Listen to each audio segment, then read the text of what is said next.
มีเยอะอย่างรวดเร็วครับมาแล้วคือพาดีใจมากอันนี้ก็มาเอาเลยหรือ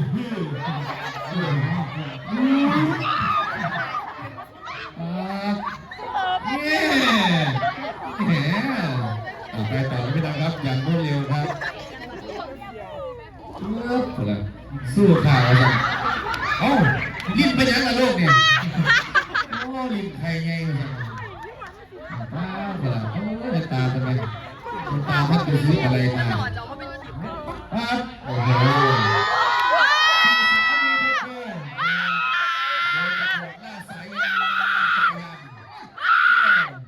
อันนี้แอคชั่น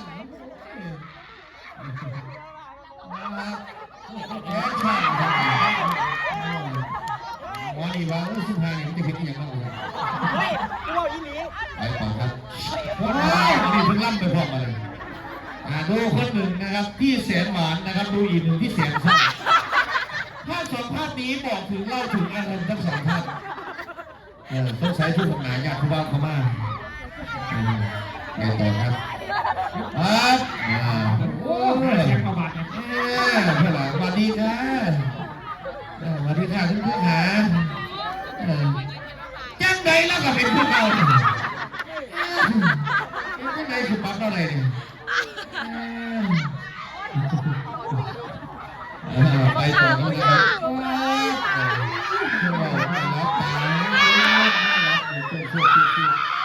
ตาก็พอหาแนวทำตาทุกไปนะครับจะบอกอีหยังหนังเก่าไปนะอีหยังขายเขาไม่ดูเรียงขายไปคนละยิ่งมุ่นตาคนละมุ่นมาเกินมาอะไรครับ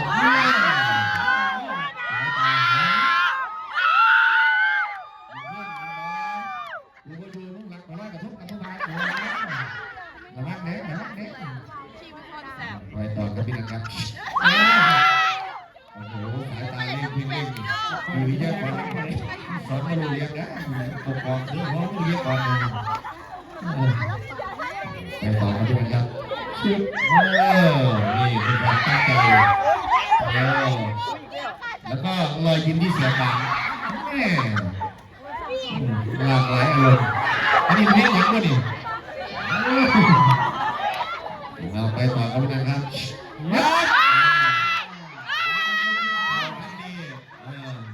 ไปบูชามาแล้วเด้อไปกินตามสบายของท่านเองเอาปากมิดอินเซียมไปต่อพี่ดันจะค่ายกระโดดกระสับกระเด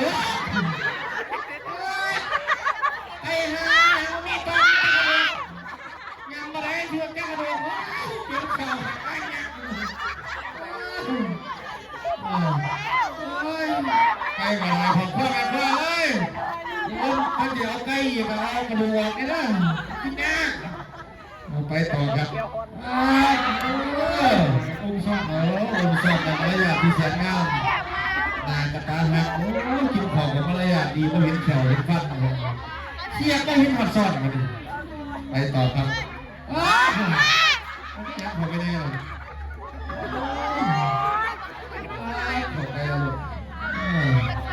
เสียบพอทานข้าวก็ทานคนกินขอเสียบพอไปต่อครับงานเกี่ยวมีซื้อไข่เนี่ยสุดยอดที่เลยว่ะแต่ละภาพเนี่ยส่งขอประกวดเลยไหนคนไหนคนนี้คนไหนโลก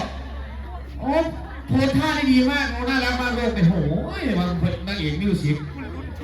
นางเอกมิวสิกไข่มาทานนะไปต่อซ่อนกระเสียนึงอันนี้ยังไม่แค่นี้ที่คิดว่าซ่อนที่เขาเรียกผักเล็กไงเถอะยึดที่แท้แล้วกินยังเขาเรียกผักเล็กไงอันนี้กินยุ่งเขาเลยของไปเลยไม่อยากเขาไม่เลี้ยงไม่ยุ่งไอ้เลยอาจจะกินท่าแถวนี้เลยแยกกันดูไปต่อเขาที่นั่นปั๊บสุดโต่งหัวสู้ไปที่นั่นมาเลยกินของเราก็เสียแบบเรื่องอะไรว่ากระทงน้ำมันสาวกระยานจะเข้าไปว่ากระทง จัดกับจัดเส้นมือสิไปมือสิว่ากับเพิ่มก่อนไปยุดเอาไปทั้งดูรู้สึกว่าไปเฉียบส้มผมมีเท่อีหลีเลยเขาผู้ใดส้มผมนี่โอ้เท่อีหลีผู้ใดส้มผมนี่เลยเท่อีหลีรอครับบัดจัดไปเขาคิดกระดูกเรียบเขาเอาไปต่อพี่นันอย่างรวดเร็วครับเวลาน้อยภาพตัดต่อมาเอาอย่างรวดเร็วพี่นันครับขึ้นต่อไปเลยขึ้นพอดแข่งขึ้นพอดเขาไปต่อพี่นันปั๊บรอเท่ายังไงกันนี่เฮ้ยเพื่อนไปไล่เพื่อนเอาภาษาไม่เบียดเลยเชื่อเรียกแต่มันหยิบไปใส่คนไหนรักก่อนมันก็เป็นกระเซียวก็เป็นอย่างก็เอาเขากลับถึงเป็นอีกก็เป็นของเขาละไปต่อครับเขาขวัญยังกับเขาอะไรเดียวมันหัวมันไข่เลยมันไข่ยี่ห้อบ้านมันไปต่อเลยนะครับว้าวผู้หลักแต่ละคนอาปากก็อาควบเลยก็อย่างในมันบินเข้าปากสินี่ทางนี้เสือกันแล้วดูมันเห็นเบาไปกับผมนี่แหละไปต่อกันไปนะครับว้านี่มาถ่ายเด้จะมาที่สายตาเลยสายตาพิฆาตเลยอย่ามาถ่ายเด้ถ่ายทุกทีทุกหกโอ้โหทุกทีหกอื่นเลยหายจักบาทเนี่ยไปต่อกันไปเอาอย่างนี้ยังใจสิเลยโอ้ยยกแขนถึงไม่ได้ถึงทีแรกสอบเลยไปต่อกันไปโอ้รอยยิ้มรอยยิ้มอันมีความสุขได้โดนได้เห็นความสุขที่ของลูกชิ้นลูกค้าก็ดีใจแล้วไปต่อครับพี่นันมันหนาไปด้านมูเนี่ยนี่ว่าไงมันหนาไปด้านมูจะแค่ได้เลยอย่านะเสียพักกูนี่เพี้ยนเลยไปต่อครับพี่นันว้าวนี่เองเลยแอคชั่นรองหลังผู้สาวกับยิ้มยังไงยังรักมันไปต่อครับหมดหรือยังหมดแล้วเอาแถมจะผ่านในผ่านแรกผ่านสุดท้ายไปนะถึงลงไปนะครับเดี๋ยวภาพสุดท้ายมีเสื้อไผ่บอกว่าภาพสุดท้ายมีเสื้อไผ่ปั๊บมาหรือยังไม่มานะครับก็นะครับเล็กๆน้อยเราเก็บไว้นะครับถ่ายไว้ให้น้องๆได้ดูนะครับ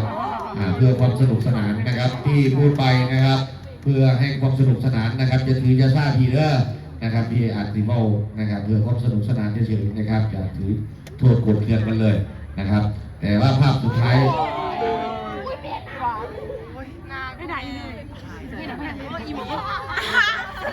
โอเคครับจบลงไปครับก็นะครับขอเสียงปรบมือกันให้กับแชมป์ของเราด้วยครับผมโอเคนะครับต่อไปนะครับจะเป็นนะครับการบรรยายดาวนะครับ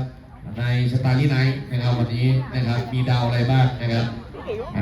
ขอเชิญนะครับผู้บรรยายต่อไปครับ